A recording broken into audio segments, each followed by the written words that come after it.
होना चाहिए। उन्होंने क्या आपको बताया कि एग्जाम के जो परिणाम होते हैं, कई बार ऐसा होता है कि बच्चे हताश हो जाते हैं एग्जाम के, उसके बारे में आप लोग को क्या बताएं? क्या कुछ जो एग्जाम के लिए तनावपूर्ण माहौल रहता है या घर फैमिली से प्रेशर होता है उस राजधानी भोपाल में कल बोर्ड एग्जाम होने के पहले आगे एग्जाम वही तो हर बच्चे को होता है कि प्रिपरेशन ठीक से हुई या नहीं। अगले दिन एग्जाम में कैसे क्वेश्चन आएंगे, कर पाएगा कि नहीं। हाई टेंशन और मेरी एग्जाम की प्रिपरेशन क्योंकि पूरी हो चुकी है, इसलिए अब मुझे अच्छा लग रहा है। और ऊपर से सीएम सर ने बहुत अच्छा मोटिवेशन हमें दे दिया है।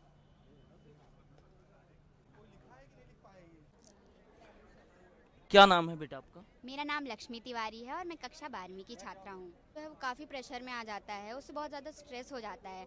तो फिर उन्होंने मुझे जो है वो पेरेंट्स तैयारी होती है, अगर उस हिसाब से हमारे एग्जाम्स नहीं जाते तो हमें किस हिसाब से मेंटल प्रिपेयर होना चाहिए? से बात करके, स्ट्रेस ना लेके उनसे बात करके, तो हम अगर उनसे बात करेंगे तो हमारी आधे से ज़्यादा टेंशन तो वहीं कम हो जाएगी। कल हमारा इंग्लिश का पेपर है, तो हमने तैयारी तो अपनी तरफ से पूरी बहुत अच्छे से कर ली है। ये एक भविष्य का ऐसा समय है जिसमें आप अपना भविष्य का निर्धारण करते हैं। ये प्रति विश्वास रखो।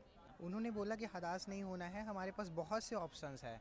अगर हम अपनी मेहनत अच्छे से करेंगे, लगनता के साथ करेंगे, तो उसके परिणाम भी हमें अच्छे से मिलेंगे। और कुछ बच्चे हैं और कुछ बच्चों से हम बात करते हैं, उनसे जानने की कोशिश करते हैं। बिल्कुल, पहली बात तो मेरा एग्जाम का डर खत्म हो गया।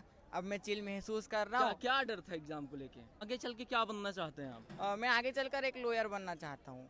क्या नाम है आपका? जी सर, देवांशु जिचकार। उन्होंने एक तो पहले बच्चों से ही जवाब निकलवाए कि बच्चों का क्या एक्सपीरियंस रहा। चीज़ों के जवाब दिए तो सीएम सर बड़े प्रसन्न हुए। उनके बाद मैंने एक क्वेश्चन किया था उनसे कि क्या आपका भी कोई सपना था, जैसे मतलब उनका भी कोई सपना था।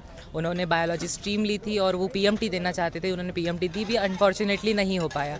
बट उन्होंने आगे फिर पीएचडी में डॉक्टरेट की, चुनाव लड़ा था जिससे वो जीते थे। उन्होंने ये एग्जाम है, इंग्लिश का एग्जाम है। जी इंग्लिश में सर। काफी बार ऐसे होता है कि हाँ इंग्लिश जी। में सबसे ज्यादा परेशान होते हैं होते हैं बच्चे। इंग्लिश और हिंदी ऐसे लैंग्वेज के सब्जेक्ट में, हालांकि हम होते हैं सही में, क्योंकि थोड़ा अनएक्सपेक्टेड रहता है। हर बच्चा पूरी बुक किताब पढ़ नहीं पाता है, तो क्वेश्चन कहीं से भी आने का चांस रहता है। मतलब परिस्थिति जैसी भी आए, लेकिन आपको अपना कर्म नहीं छोड़ना है। मतलब आपको करते रहना है चीज़ें और घबराना नहीं। जैसे कि आपने देखा कि सीएम साहब हमारे मिलने आए थे बच्चों से, बच्चों को मिलके काफ़ी ज़्यादा मोटिवेट किया। उन्होंने यह भी बताया साथ में, कई बार ऐसे होते हैं कि बच्चे एग्ज़ाम के बाद हताश हो जाते हैं, परेशान होते हैं, तनावपूर्ण माहौल होता है, मानसिक और पेरेंट्स का भी दबाव होता है। तो उन सब चीज़ों के लिए सीएम साहब ने मोटिवेट किया है बच्चों को समझाया है कि हमारे फ्यूचर का ये एग्ज़ाम सिर्फ हमारे साल भर के वैल्यूएशन के लिए होता है, ना कि हमारे फ्यूचर को डिसाइड करता है।